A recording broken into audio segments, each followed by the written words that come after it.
પટેલ। હવે જોઈએ અગત્યના સમાચાર। ભારે વરસાદમાં શું થશે?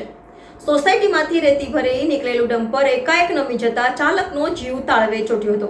વરસાદના કારણે રોડ નબળો પડી ગયો હોવાથી દુર્ઘટના સર્જાઈ હતી।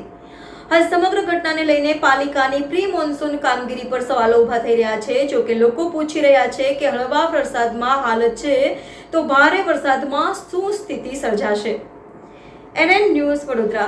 દર્શક મિત્રો, તમારી આસપાસ બની રહેલી અવનવી ઘટનાઓ વિશે જાણવા માટે NN ન્યૂઝને લાઇક કરો, શેર કરો, સબસ્ક્રાઇબ કરો અને બેલ આઇકન પ્રેસ કરો, જેથી આપને નોટિફિકેશન્સ મળતી રહે।